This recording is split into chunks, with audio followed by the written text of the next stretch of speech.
Hello guys, this is Basant Pandey from English Easy channel. Guys, today I am here with a very interesting topic. Has, have, do, does and did are they helping verb or main verb? तो दोस्तों बहुत ही interesting topic ये है। आप देख रहे हैं क्या has, have, do, does, did, क्या ये चीजें हेल्पिंग वर्ब हैं या हैं मेन वर्ब? तो दोस्तों बहुत ज़्यादा कन्फ्यूजन हम इनमें करते हैं और आज ये डाउट आपका पूरा क्लियर होना है।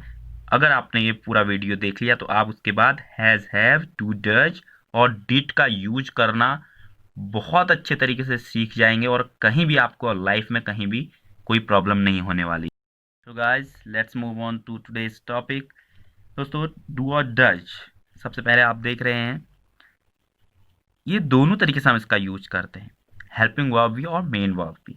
सबसे पहले हम देखेंगे हेल्पिंग वर्ब, क्योंकि हमने टेंसेस देख लिए हैं, टेंसेस पढ़ चुके हैं हम, पास इंडेफिनिट तक हमने टेंसेस देख लिए। मैं अपने इस चैनल पर बहुत सारे वीडियोस टेंसेस के अपलोड कर चुका हूं, तो आपने देखा भी होगा।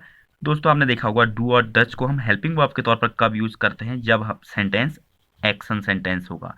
एक्शन सेंटेंस का मतलब मैं आपको बताते आ रहा हूं कि जब सेंटेंस में कोई काम हो रहा होगा।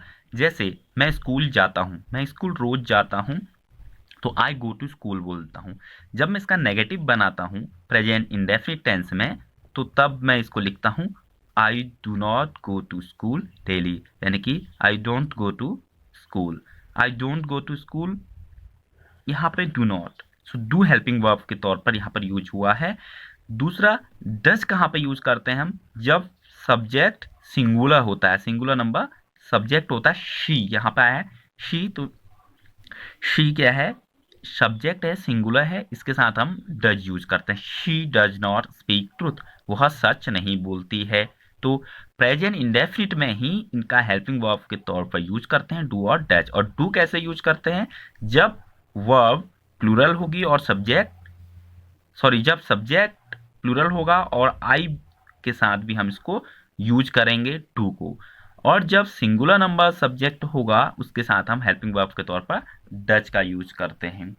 अब देखते हैं दोस्तों हम कि मेन वर्ब के तौर पर इसको हम कैसे यूज करते हैं। आपने देखा होगा आप क्लास में या कहीं पर भी आप एज ए स्टूडेंट रहे होंगे या अभी हैं, तो आपसे बोला जाता है, आपका टीचर बोलता है व्हाट आर यू डूइंग, तो आपको वहाँ पर एक कन्फ्यूजन होता होगा कि व्हाट आर यू डूइंग, अभी तो ये बोल रहे थे कि डू हेल्पिंग वर्ब है, यहाँ डू में आईएनजी इन्होंने लगा दिया और बोलते हैं प्रेजेंट कॉन्टिन्यूअस में आईएनजी लगती है। जी बिल्कुल, यहाँ पे प्रेजेंट कॉन्टिन्यूअस ही हो रहा है, आप क्या कर रहे हो, ये क्वेश्चन पूछ रहा है। ये है इंटेरोगेटिव सेंटेंस प्रेजेंट कॉन्टिन्यूअस का। तो दोस्तों मेन वर्ब के तौर पर हम तब यूज करते हैं जब इसको एक्शन के तौर पर लिया जाता है या कार्य के तौर पर लिया जाता है डू को, जब इसकी फॉर्म्स क्या हो, डू, डिड और डन हो, तीन form, first form, second form, third form. और डू डज मतलब कि जैसे हम प्रेजेंट इंडेफिनिट में डू और डज का यूज करते हैं हेल्पिंग वर्ब के तौर पर, या हम मेन वर्ब में जब एस और एस लगाते हैं, यहाँ पे डू में एस या एस लगाएंगे तो डज हो जाएगा। जैसे यहाँ पे देखिए व्हाट आर यू डूइंग बोल रहा है, तो डू यहाँ पर मेन वर्ब के तौर पर काम कर रहा है। ठीक है, अभी इसको हम एक्सप्लेन करेंगे अगले सेंटेंसेस में कुछ।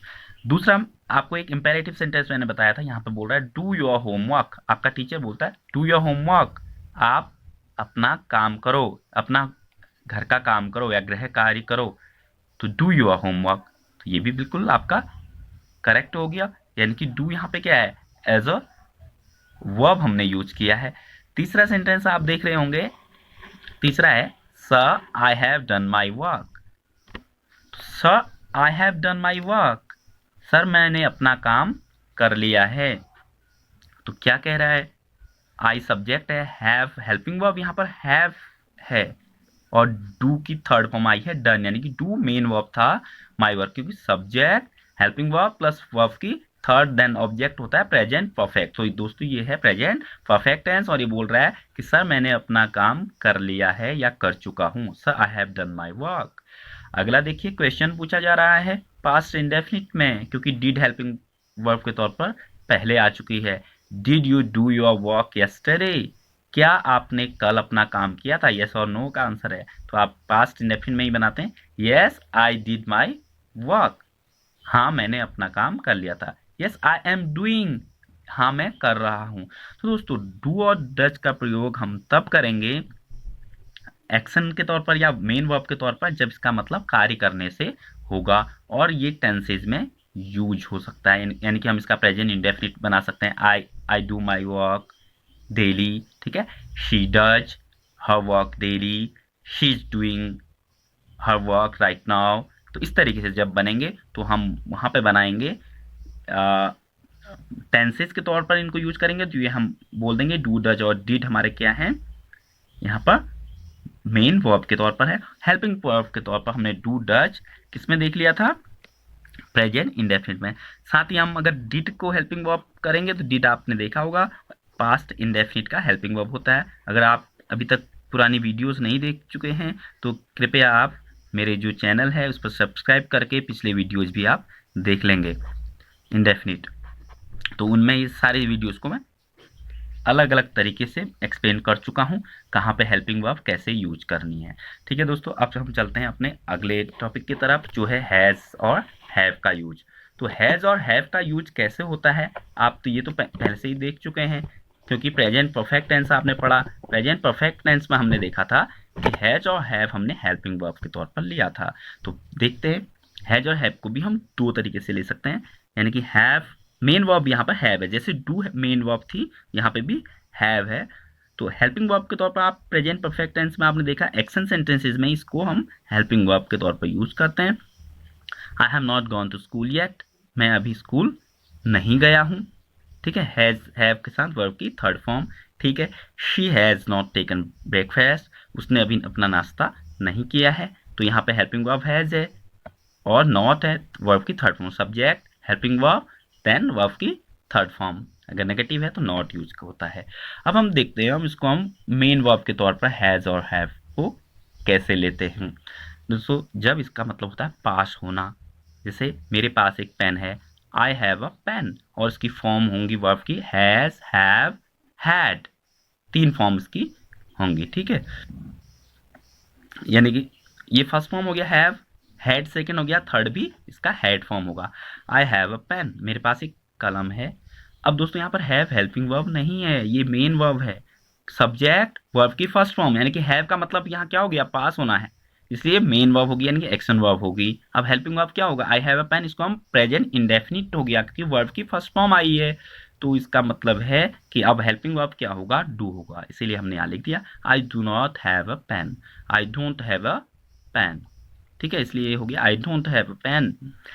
दूसरा पास्ट इंडेफिनिट अगर हम इसको बनाएंगे, मेरे पास एक किताब नहीं थी, मेरे पास किताब नहीं थी, तो या उसके पास किताब नहीं थी तो लिख देंगे she did not have a book, उसके पास किताब नहीं थी। ठीक है, डिड यहाँ पे हेल्पिंग वर्ब हो गया पास्ट इंडेफिनिट का और हैव मेन वर्ब हो गया। एक और सेंटेंस के साथ इसको हम क्लियर कर लेंगे, दे हैड अ काव 2 years ago, यहाँ पे हैव की सेकेंड फॉर्म हमने यूज की, पास्ट इंडेफिनिट टेंस बना दिया, दे हैड अ काव 2 years ago, उसके पास 2 साल पहले एक गाय थी। तो दोस्तों मुझे उम्मीद है कि आपका जो ये कॉन्सेप्ट्स है ये बिल्कुल अच्छे तरीके से क्लियर हो गया होगा। बहुत सारे डाउट्स आपके क्लियर हो गए होंगे कि हैज़ और हैव, टू डज को हम किस तरीके से सेंटेंसेस में यूज करते हैं, कैसे हम इसको हेल्पिंग वर्ब के तौर पर यूज करते हैं और कैसे हम इसको मेन वर्ब के तौर पर यूज करते हैं। मुलाकात होगी आपसे नेक्स्ट वीडियो में। तो गाइज़ आपको मेरी वीडियो कैसी लगी, आप लाइक कमेंट सब्सक्राइब और शेयर करके इस वीडियो का फीडबैक देंगे। अगले वीडियो में आपसे फिर मुलाकात होगी। Thank you.